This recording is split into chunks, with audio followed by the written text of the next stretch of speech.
Okay, so magandang umaga at mapagpalang umaga po sa bawat isa sa ating lahat. Sa ating mga bisita, good morning po. Welcome po tayo dito sa Iglesia ni Down in Tayabas. Okay. Sunod natin. Sa mga nakaraang linggo, another series po tayo ng mga sermons, right? Like, we started with parables. Pero yung previous nating series, sino po nakakatanda? Ano po yung previous nating series? It's about how to supplement our faith. By what? By the characteristics listed, no? Dun sa mga sinermon po natin.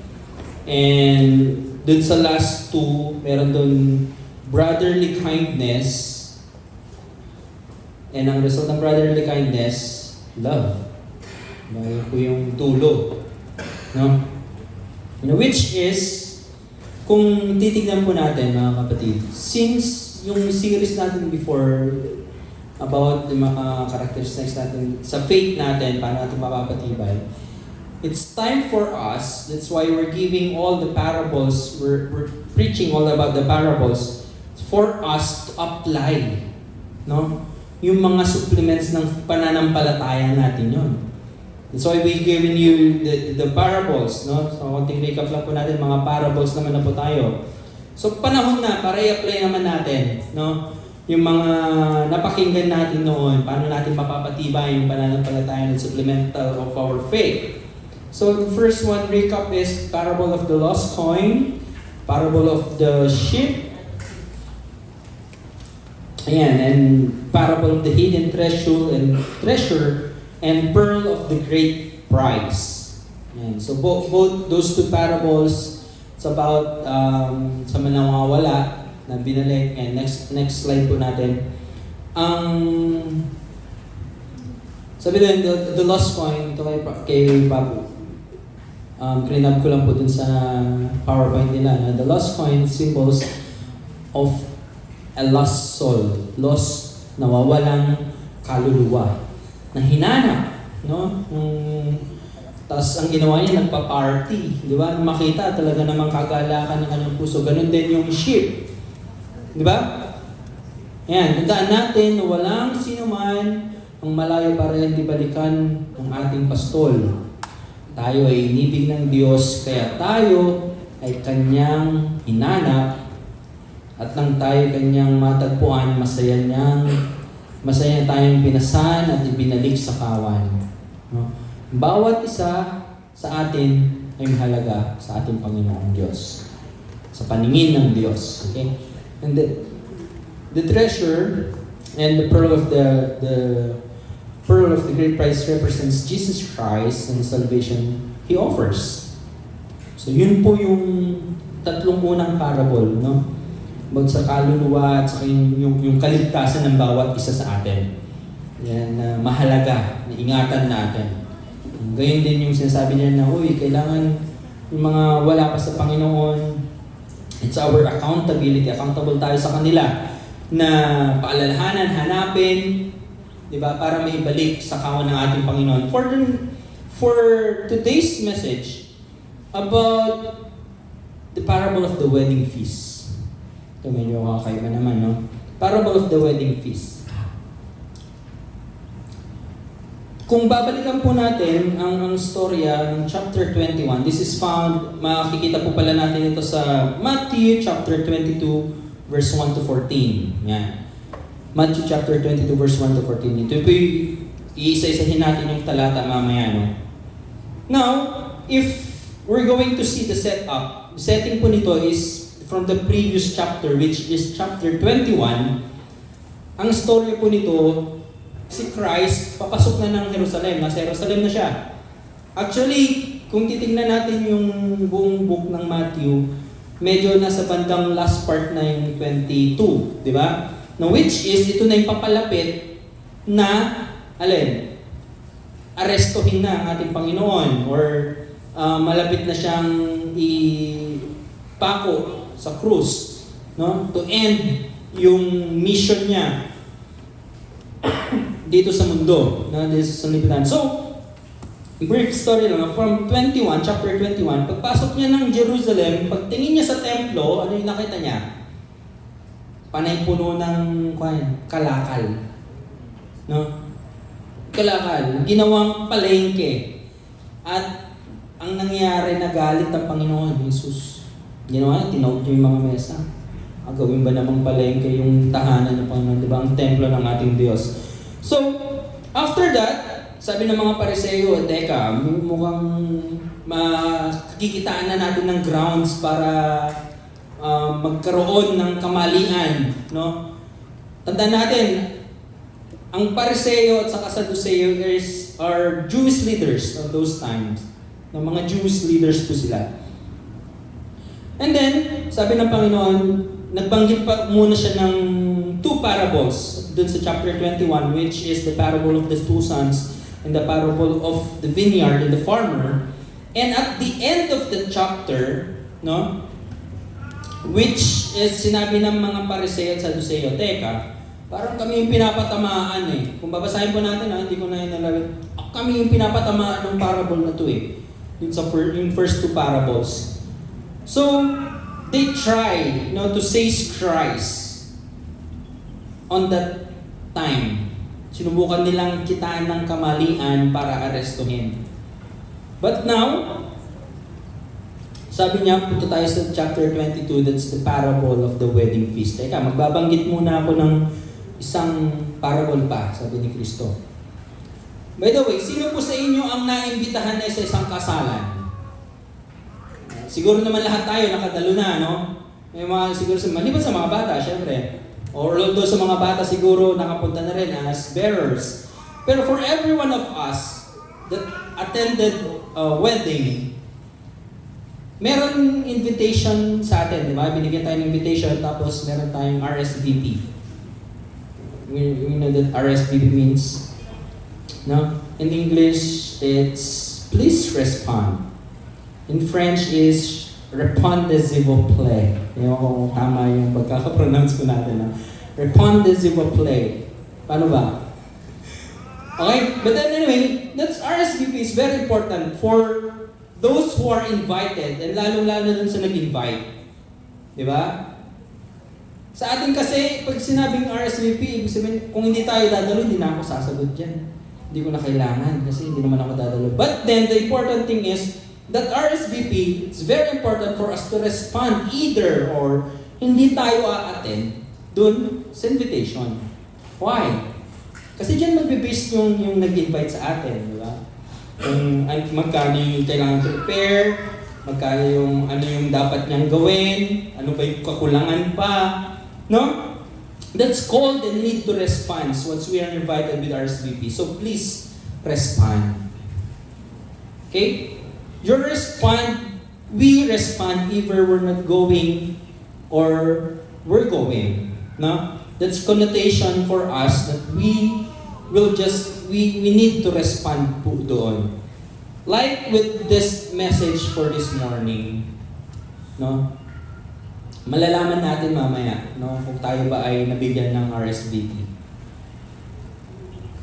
So, in this message, tandaan natin na ang kausap ni Christ dito is mga Sadduceo, Pariseo, no? Na pilit hinahanapan ng kamalian. Ibig sabihin mga Jewish leaders that very well known with the letters, with the book, with the Bible. Okay? On that first verse, sabi na ng Panginoon, it's about the invitation of the king. Jesus also told them another parables. So, kanina sa chapter 21, sabi ko nga, mayroon ng binanggit na parables doon. Then this is another parable. He said, the kingdom of heaven can be illustrated in the story of a king who prepared a great wedding feast for his son. So, ihinaling tulad daw ang kaharian ng langit sa isang hari, no?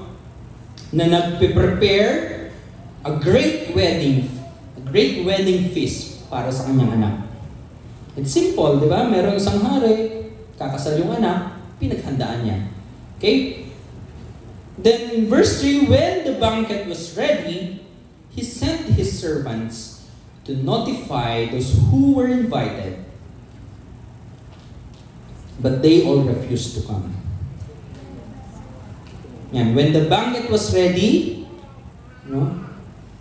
Ibig sabihin po nun yung connotation na to notify, there is a pre-invitation. Tama?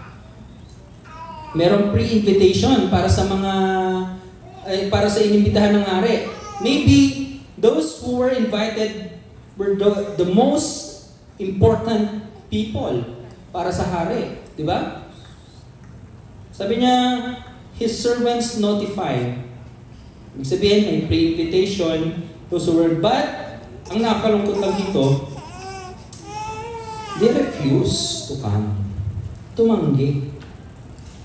Isipin mo, sino ba naman ang may matinong kaisipan na tatanggihan mo yung invitasyon ng isang hari? Diba, for us, para po sa atin, kung tayo inimbitahan ng isang mataas na tao, kilalang tao, tatanggihan ba natin yun, yung invitation na imbitahan ka ni PBBM, o punta ka dito sa palasyo, dinner tayo, or lunch tayo, kain tayo, meron nito. Ikaw, tatanggihan mo? Tatanggihan ba natin in a way na ikaw ay kinilala niya? Di ba?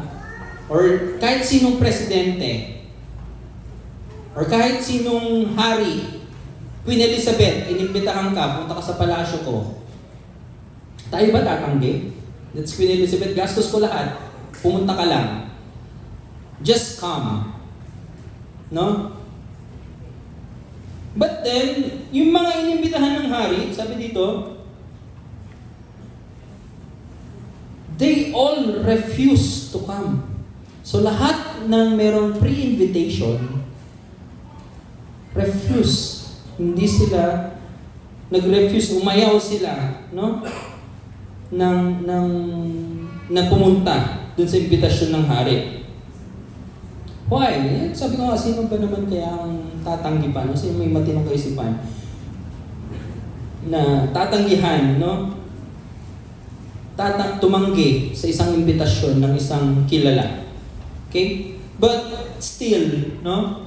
Diyan part na yan, unang pag-refuse na yan. But still, the king, see how very gracious the king is. No? For the second time, he extended his invitation. So, tumanggi, sabi doon, so he sent other servants to tell them, the feast has been prepared. The bulls and the fattened cattle had been killed, and everything is ready. Come to the banquet. So yun na naman.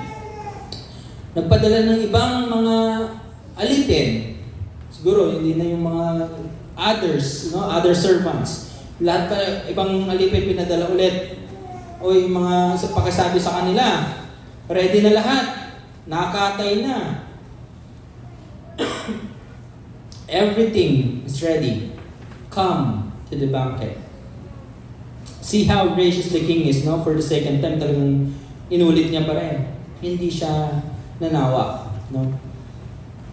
Ang Diyos po ay tulad ng isang hari na patuloy na nag-aanyaya, no? Sa bawat isa sa atin na dumalo sa kanyang harian. No? For those who are been invited. Ang kasalanan naman po dito, ang kasalan po, it symbolizes that the King or God wants us na makasama niya sa kaligayahan, sa ganapang, no, na importante para sa Kanya.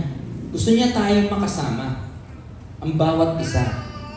Ngunit, madami ang nagwawalang bahala. There's Lot who refuses the invitation. So that's the first invitation of the king. And then here comes the rejection and mockery, or neglection, no? And mockery. They neglect the invitation. Next verse 5 is, but the guests he had invited, what? Ignored them and went their own way, one to his farm, another to his business. So, what's the problem of these people? No, ba't kaya hindi ba nila na-realize kung gaano ka royal, no, yung invite sa kanila? Anong problema kaya ng mga taong to? No? Maybe, if we're going to see it, no, since kausap niya yung mga Pariseo, maybe it sounds familiar to them. Why? No? Maybe they heard the gospel, they heard the Messiah's calling, which is Jesus, but they just ignored it. And then they continue to their own stuffs. Same with us. No? Same with others. Have we been tried po na bahagi ng salita ng Diyos and then you just say, hindi, okay na. Meron pa akong gagawin. May gagawin ako wala akong time para makinig. Di ba? Naranasan na ba natin makapagbahagi nun? Or tayo mismo sa sarili natin? Na kapag may nagkanyaya ng gawain, may gawain tayo every Sunday. Teka, may pasok ako eh. Kailangan kong mag-OT, kailangan kong Di ba? May kanya-kanyang alibis. Once na tinawag ng ating Panginoon. And then, the next verse, hindi lang nakontento sa pagtanggi. No? Pwede naman tumanggi na lang eh. But then, the other seized his messengers and insulted them and even killed them. Di ba? Ganong karahas. No? Yung mga inimbitahan para sa royal wedding. Hindi pa nakontento sa tumanggi na lang. Ang ginawa, yan. In-insult and even killed. Pinatay nila yung mga servants. Okay? Siguro nakulitan na rin siguro yung mga mga invite. Teka, kulit nyo Maybe again, no? If we're going back to the time of Israel, sa panahon po na yun, no? Ang nangyari kasi po na that time, no? Dun sa mga Israelita, lahat yung mga yan, sa sobrang katigasan ng ulo, di ba? Una, nilabas sila sa Egypto. No? If you remember the message of Brother Dens way back time, no? Yung cycle ng buhay ng mga mga Israelita, sabihin natin 12 o'clock, maganda yung buhay ng mga Israelita. Pagdating ng alas 3, pag ganun yan magiging pasaway na ulit sila. Gagawin na lang magre-request sila ng someone that they're going to lead to them. They ask for judges. They ask, pagkatapos itino sila, susunod na naman sila Panginoon. And then babalik na naman sila, they ask for kings. Ayaw namin ng mga judges, gusto namin kings. Then others, gusto namin prophets. Di ba? Ilang beses na pinadala yun. Ilang beses, may binigay ang Panginoon, judges, binigay ang kings, binigay ang prophets. Still, no? They don't follow. Then pagdating na, si Christ na yung pinadala. For us, for every one of us. No? There's a parable with this one again. Katulad ng parable, yung story nun. Yung parable, yun yung pinadala niya, mga servants niya, walang makinig. Hindi, yung hair ko na yung padadala ko para pakinggan nila. But then, this parable, no, it's like the Israelites, no? Pinadala na lahat, hindi pa nakontento, tumanggi, ginawa, pinatay. Pinagpapatay pa. Kausap niya mga Pariseo at Saduceo. At ilang araw na lang, no, chapter 22 do, di ba? Pagdating ng 23, 24, 25, 26, yan yung mga panahon na ginawa nila kay Kristo. Yung bagay na yan. Di ba? Pinadala na, ito na yung pinadala ng Panginoon. Pero ang ginawa ng mga Hudyong to, they just don't believe in the Messiah, but to the extent po na pinapako nila sa krus. And even po, no, sa panahon po ng aklat ng mga gawa, kung babasahin natin yung mga aklat ng mga gawa, ginawa rin yan ng mga Hudyo. Na tuwing mangangaral sila, hinahunting sila, na bawal magkaroon ng gawain, kundi papatayin sila. Kaya nagpangalat, no, yung mga mananampalataya sa aklat ng mga gawa. So yan yung nangyari. Yan yung nangyayari. No? Even sa panahon po natin ngayon, di ba meron mga mensahero ng ating Panginoon, may mga kapatiran tayo na nagtatago sa mga kuweba, nagtatago sa mga ibang hindi makitang mga lugar upang makapanambahan. Pero once na nakita sila na nagpupuri sa Diyos, ginagawa nila, pinapatay, binabarel. Diba? Hinihilera, lalo sa pagdating sa Middle East, hihilera sila ganun. Tiniwala ka ba sa Diyos mo? Pag sinabi mong yes, I believe. Pam. Patay, di ba? That's what happened. No? So, ang nangyari, nung ginawa na yan, the king was furious and he sent out his army to destroy the murderers and burn their town. Dun sa next verse. Ang nangyari naman, hindi na servant yung pinadala. Army na. No? At anong ginawa? To destroy the murderers. No? Yung mga mga mamamatay tao talagang sinira pa even the city, their town. No? This represents God's judgment, no, of those who rejected Him. Like in Romans 12:19-20, sinabi ng Panginoon, vengeance is mine. Kung alam lang po natin, no, sa Old Testament, mas malala ang Panginoon kapag nag-judge. Sa katigasan ng ulo ng mga Israelita, bubuka na lang yung lupa. Malaglag na yung malaglag. Di ba? Sa katigasan ng mga Israel. Even merong parang inutusan niyang hell, o kung sino tamaan ng liwanag, pag di ka nakatakbo sa liwanag, kung sino matamaan ng liwanag, i-serve him siguro, no? Mamamatay. That's how God is. Baka hindi natin siya, baka kilala lang natin Panginoon na panay love. Di ba? Mapagmahal ng Panginoon, hindi nananakit yan. Pero tandaan po natin, no? God's judgment is mapapatong sa bawat isa sa atin once we rejected Him. No? And kung balikan natin ang history, AD, nangyari, ang storya nito, di ba, yung kahanap niya sa Matthew is around AD 30, sabihin 30 or 31, 33. Pagdating ng AD 70, alam niyo ba na ang Romans, mga Romano, pumunta sa Jerusalem upang tupukin ang bayan ng Jerusalem at even there's yung mga templo nila. So literally it happened. Kinukwento lang ng Panginoon yan, no, ni Kristo. Pero nangyari mismo around AD 70. Dahil sa katigasan ng ulo, no, ng mga Hudyo. No, ang pagwawalang bahala, no, natin, ang pagwawalang bahala ay ibig sabihin lang masyadong nagiging abala ang mga tao, no, sa mga makamundong bagay upang tanggapin ang paanyaya ng ating Diyos. No? And even yung karahasan naman po mismo ay tumutukoy sa mga taong lumalaban, no, at tinatanggihan ang mensahe ng Panginoon.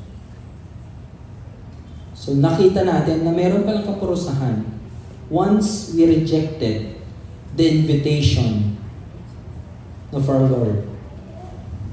Now, ano yung ginawa ng hari? So since first and second invitation, nireject siya, pinagwalang bahala. Ang ginawa ng hari, sabi niya doon, and he said to his servants, the wedding feast is ready, and the guests I invited aren't worthy of the honor. No? Ba't naman kasi hindi pumunta, di ba? So, ibig sabihin, ang ginawa niya, now, go out to the street corners and invite everyone you see. No, lumabas na kayo. Ang invite dyan sa parable, mga ilang beses na banggit ang invite eh. Around 4 times. No? Dahil ganun kaprosigido ang Panginoon sa pag-anyaya, no, sa kanyang mga guests. So now, go out to the street corners, sabi doon, and invite everyone you see. Sinasabi ni Christ dito, no, since kaharap niya yung mga Jewish leaders. Because you rejected the Messiah, now God open the door para sa lahat. For everyone. Binuksan niya na, no? Ang pinto para sa lahat. Like what happened, no? Again, in the book of Acts. Nung nabuksan ang ebanghelyo sa mga hentil, kaya nga nakarating sa panahon natin ngayon, kaya nakarating sa atin, kasi binuksan na ng Diyos ang ebanghelyo para sa lahat. So the servants brought in everyone they could find. No? Ano po tayo? Verse 10. And so the servants brought in everyone.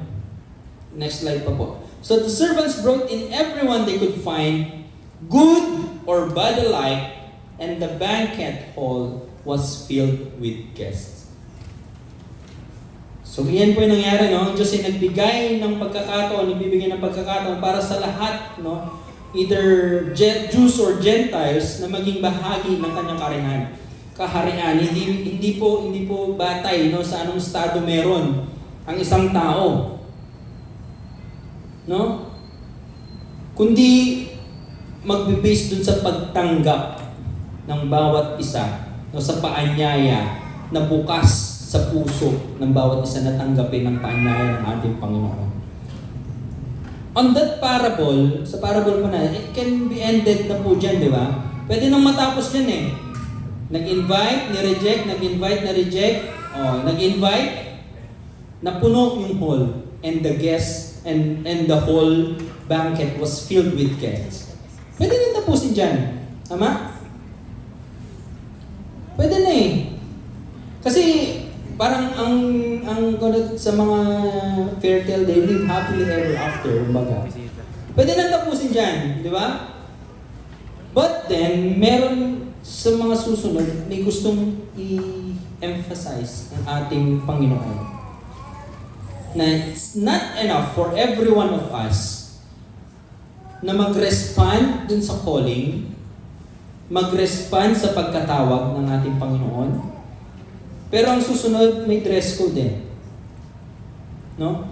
Verse 11, but when the king came to meet the guests, he noticed a man who wasn't wearing a proper chosen clothes for a wedding.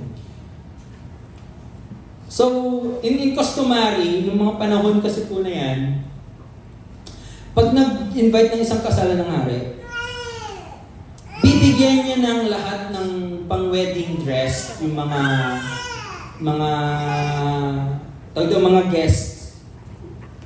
Bibigyan niya ng damit pang kasal talaga. Just like we are today, di ba? Kapag may nag-invite ng kasal, sukat kayo. Ito yung, merong color code, di ba? May ganitong kulay po na kailangan.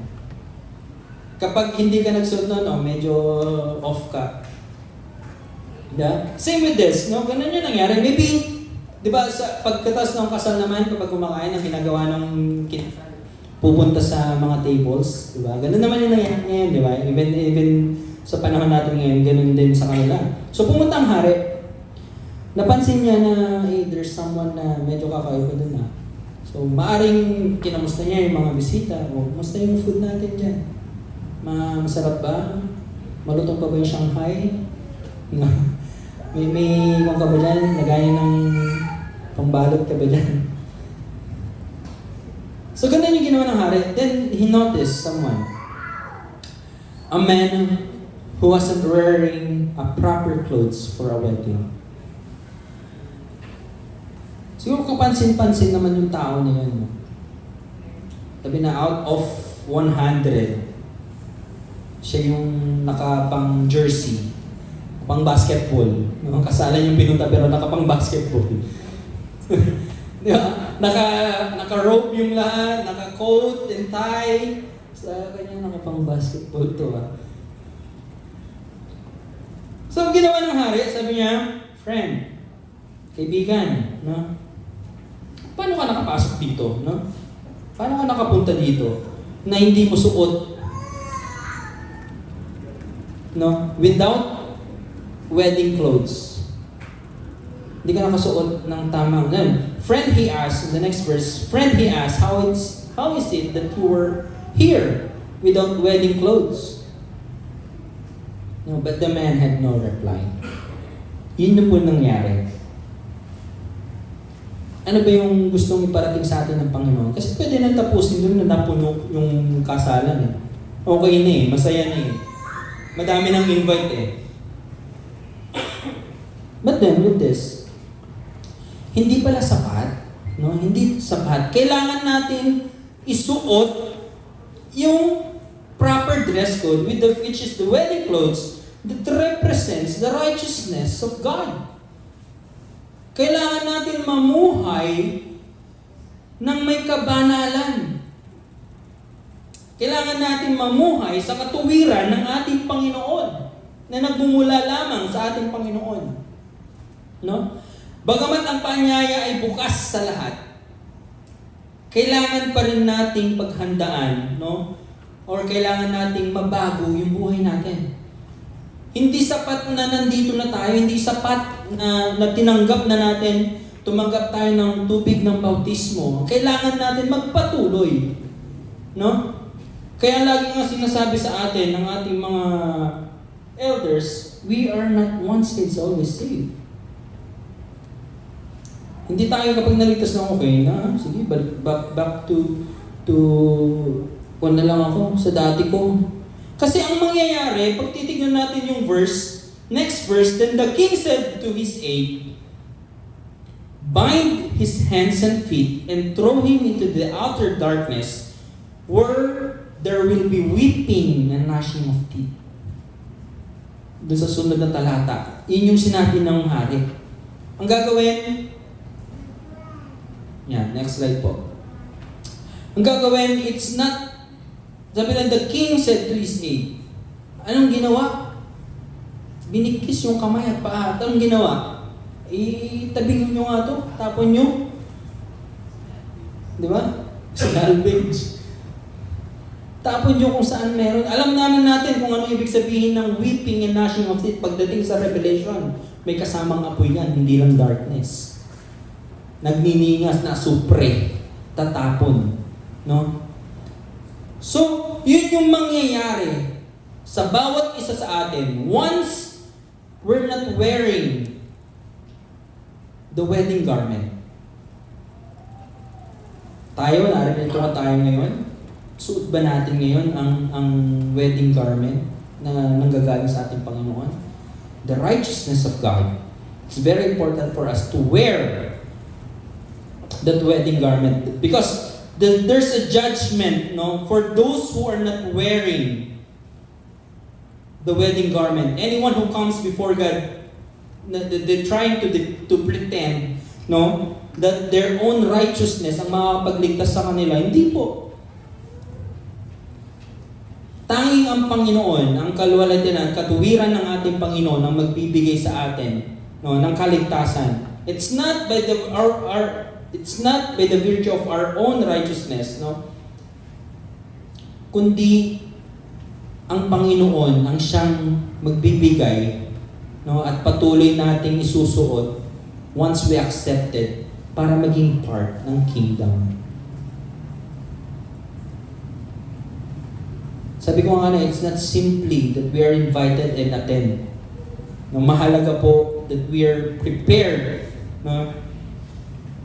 At yung pananampalataya natin at pagsunod sa ating Panginoon ay mananatili. Through what? Paano natin gagawin yun? That's why everyone, no, every time maririnig natin yung mga magsasalita, they encourage us to attend Bible studies, study the Word of God, magbasa, manalangin, fellowship. Because dyan natin po mapapanatili, no, ang katuwiran na suot natin lagi sa pamamagitan ng mga bagay na yun. Hindi po sapat. No? Again, and it's very important for us, God is calling us, for every one of us na narito ngayon na tumanggap sa ating Panginoon, inaanyayahan tayo ng Panginoon na alin, na mag-involve sa kaharian. Involve ourselves in the ministries na inaanya niya, binibigay sa atin ng ating Panginoon. For every one of us, pero meron kanya-kanyang kakayanan. No, sa pag-aaral nga kanina sa Bible study dito sa taas, sabi ni Brother Boy, dami natin pwedeng involve sa sarili natin ministries dito sa church. Ang gagawin lang natin is mag-respond tayo dun sa calling, no, ng ating Panginoon. Kaya po tandaan natin, no, baka dumating yung panahon, no, makita tayo ng hari na, teka, ba't di mo suot yung binigay mong, yung katuwiran na binigay ko sa'yo? No?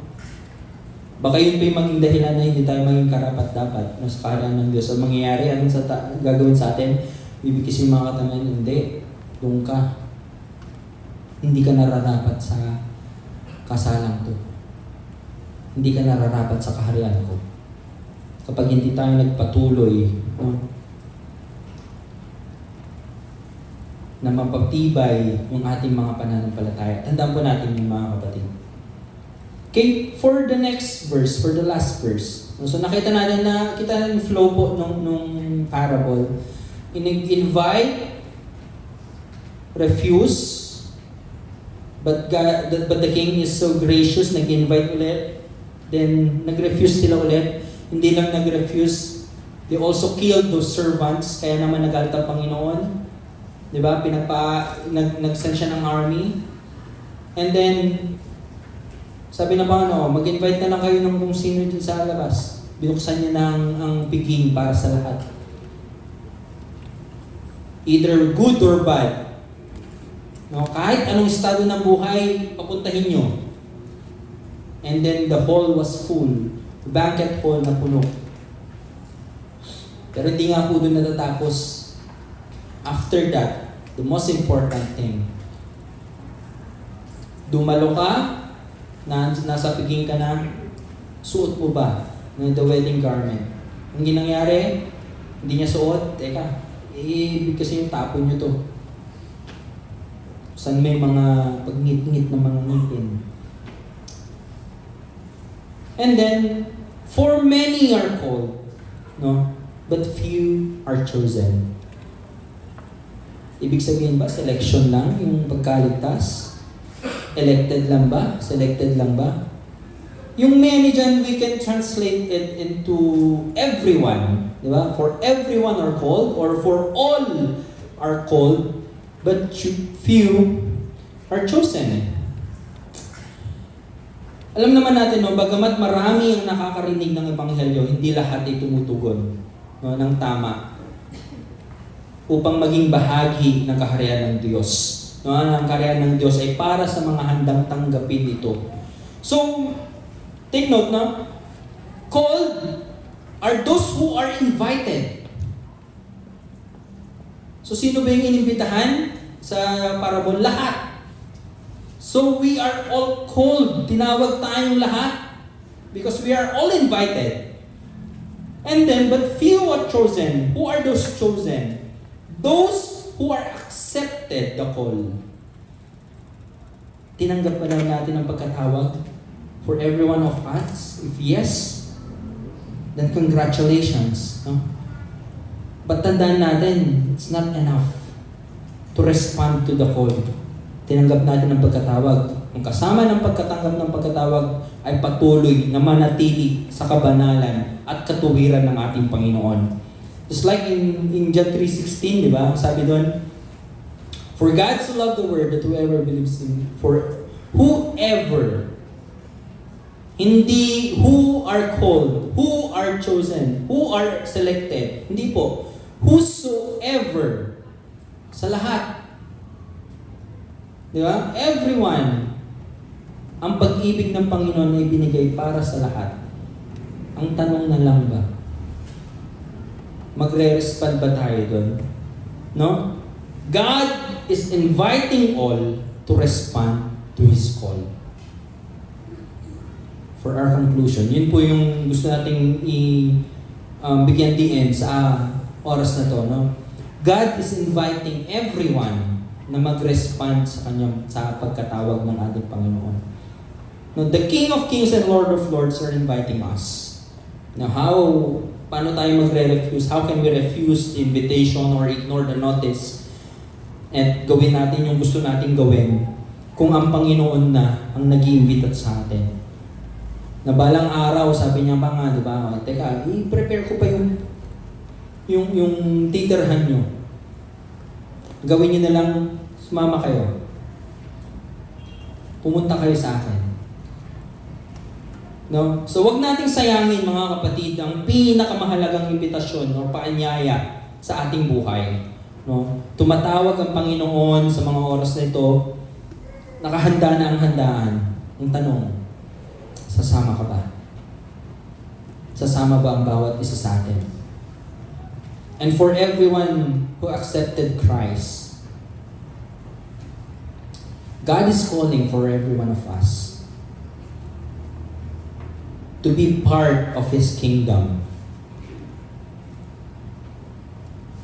Ang tanong, magiging katulad ba tayo ni Jonah? Di ba alam niyo yung story ni Jonah? Tinawag ng Panginoon, inutosan ng Panginoon, o pumunta ka dito sa Nineveh. Ang ginawa niya, tumakbo siya. Umiwas siya. Ayaw niya sumunod sa Panginoon, sa kanyang pagkatawag. Pero hindi na naig. Di ba? Hindi na naig si Jonah. Nangyari, ginawa pa rin ng Panginoon ang nararapat. For everyone are called. Tayo po ilang tinawag ng Panginoon para magkaroon ng ministeryo sa kanyang ubasan. Para makapagbahagi ng kanyang salita. Sana maging katulad tayo na Isaiah. Ang sabi na Isaiah, "Here I am, Lord, send me." Okay? So God again, God's inviting all para mag-respond sa kanyang pagkatawag. Sana po mas magpatuloy pa tayo sa pagkatawag sa ating Panginoon na tayo mga tumanggap na. Naiisin natin, na-involve natin yung sarili natin sa mga ministeryo na gusto ng Panginoon para sa bawat sa atin. Para patuloy natin maisuot ang katuwiran at kabanalan ng ating Panginoon. God bless us all.